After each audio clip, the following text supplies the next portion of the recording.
La inflación nunca se detiene con decretos ni discursos presidenciales.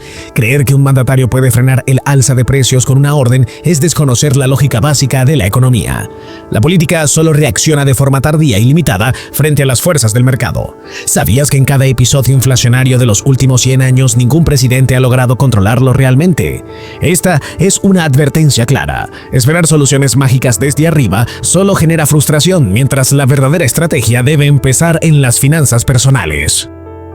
Un punto crítico son los aranceles. Se presentan como medidas para castigar a otros países, pero en realidad son impuestos que terminan pagando los consumidores locales. Cuando se encarece la importación de productos, lo que ocurre es un aumento directo en el costo de vida. ¿Cuántas veces hemos escuchado promesas políticas de proteger la economía nacional sin que se diga abiertamente que eso significa pagar más por lo mismo? Llamar protección a un arancel no cambia su naturaleza, es un impuesto disfrazado. Si además se impulsan deportaciones masivas, el daño es doble. Se reduce la fuerza laboral, baja el consumo interno y disminuyen las remesas hacia países como México. En ese caso, se golpean simultáneamente tres pilares de su economía: exportaciones, empleo y envíos de dinero desde el exterior. ¿No es evidente que estas medidas terminan generando más presión migratoria y menos estabilidad? Lo que se presenta como solución se convierte en un detonante de crisis regionales. Al mismo tiempo, los niveles de endeudamiento en hogares y corporaciones están en máximos históricos.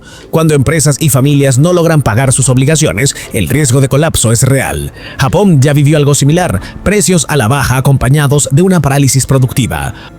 Una deflación puede sonar positiva, pero en realidad significa desempleo y quiebras masivas. ¿Estás preparado para un escenario en el que los precios bajen pero nadie compre ni invierta? La incertidumbre es el mayor enemigo de los mercados. Sin reglas claras, los inversionistas congelan proyectos. Y cuando las inversiones se detienen, el dinero deja de circular, los empleos se frenan y el consumo se desploma. Este es el motivo por el cual Richard Wolff advierte que la situación actual es más peligrosa de lo que parece. Estamos frente a un cambio estructural en el modelo económico global.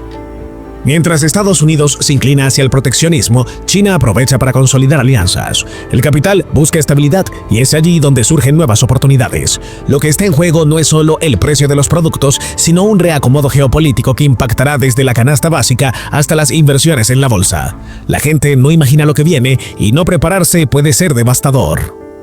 Uno de los puntos más contradictorios en el panorama actual es que un sector político que históricamente defendió los recortes de impuestos ahora promueve aranceles masivos. Y un arancel, por más que lo disfracen, es un impuesto al consumo. ¿Sabías que desde los primeros años de la historia de Estados Unidos los aranceles fueron llamados derechos de importación y funcionaban como una de las principales fuentes de ingreso del gobierno? Hoy se presentan como medidas patrióticas, pero en realidad equivalen a un aumento en la carga fiscal de la población. Este cambio revela la incoherencia de un sistema que pretende mostrar fortaleza mientras esconde debilidades estructurales. Tarifar productos mexicanos al mismo tiempo que se amenaza con deportaciones masivas no es solo un golpe económico para México, también es un golpe geopolítico para la región. Millones de familias dependen de las remesas que provienen del norte. Al eliminar ese flujo de dinero y encarecer los productos mexicanos en el mercado estadounidense, se genera un escenario de desempleo, pobreza y desestabilización. ¿Qué ocurre cuando un país vecino colapsa económicamente? La respuesta es obvia: se trasladan los problemas hacia el país más fuerte. El resultado previsible es una presión migratoria creciente y un aumento en la tensión social. Aquí hay una enseñanza aplicable a las finanzas personales. Si tomas decisiones que dañan simultáneamente varias fuentes de ingreso, estás preparando el terreno para una crisis. En la economía familiar ocurre lo mismo que en la macroeconomía. Depender de una sola fuente de ingresos es un riesgo enorme. Diversificar, ahorrar y proteger el capital se vuelve indispensable. La incertidumbre que generan estas políticas también afecta de forma directa a las grandes corporaciones. Proyectos de inversión que requieren años de planificación y miles de millones de dólares no pueden ejecutarse cuando las reglas cambian de un día para otro. Ya hay ejemplos de fabricantes automotrices que cancelaron plantas en México por miedo a futuros aranceles. ¿Imaginas invertir tu dinero en un negocio sin saber si mañana la ley te duplicará los costos? Eso es exactamente lo que enfrentan las compañías en un entorno de protección agresivo.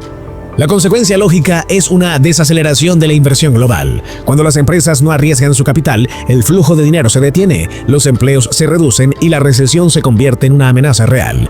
Esta situación demuestra lo vulnerable que es un sistema económico cuando depende de las decisiones de una minoría de empresarios que deciden sin invertir o esperar.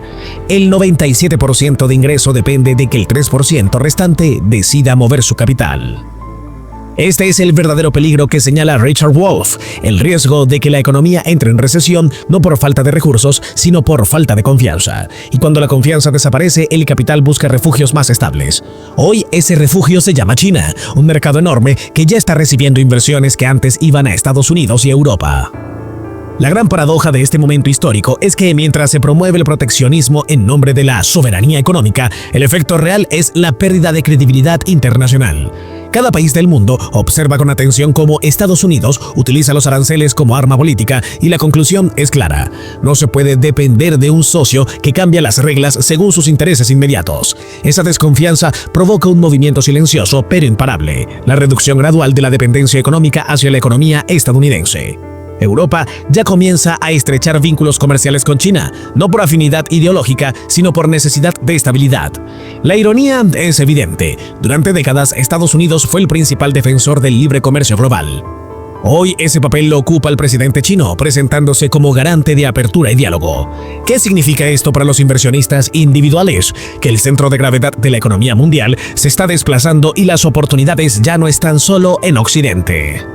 Aquí entra en juego un concepto fundamental para cualquier persona interesada en alcanzar la libertad financiera: adaptarse a los cambios globales antes de que sea demasiado tarde. Quien entiende hacia dónde fluye el capital puede anticiparse y proteger su dinero. ¿Sabías que más del 60% de la población mundial se concentra en los países que forman parte de los BRICS, mientras que Estados Unidos representa apenas el 4,5%? Ignorar esa diferencia demográfica y económica es cometer un error estratégico. Las consecuencias más inmediatas para los mercados es la incertidumbre. Y la incertidumbre, como advierte Richard Wolff, es el peor enemigo de la inversión. Ningún empresario comprometerá miles de millones en proyectos de largo plazo si no sabe qué tarifas o impuestos enfrentará mañana. Esa misma lógica la podemos aplicar a nuestras finanzas personales. Si no hay claridad sobre los ingresos o si dependemos de un solo flujo de dinero, cualquier imprevisto puede poner en riesgo nuestra estabilidad. Por eso, diversificar fuentes de ingresos, reducir deudas innecesarias y destinar parte del ahorro a inversiones resilientes es más urgente que nunca. Las criptomonedas y el oro, junto con ciertos sectores tecnológicos, se convierten en opciones que los inversionistas analizan como refugio frente a la volatilidad. Sin embargo, no basta con correr hacia activos alternativos. La clave está en construir una estrategia integral que combine ahorro disciplinado, inversión inteligente y educación financiera constante. ¿Cuántas personas conoces que todavía dependen exclusivamente de un salario y no tienen un plan B? Ese es el tipo de error que puede costar caro en una crisis. La advertencia final es clara. Lo que se está configurando no es un simple ajuste económico, sino un cambio profundo en el equilibrio global. La gente común sigue viviendo como si nada estuviera pasando, pero los mercados ya reaccionan y el capital ya se mueve. Quien no lo vea a tiempo quedará atrapado en la incertidumbre. Prepararse hoy, diversificar ingresos y aprender a invertir con visión estratégica no es una opción, es una necesidad vital para enfrentar lo que está por venir.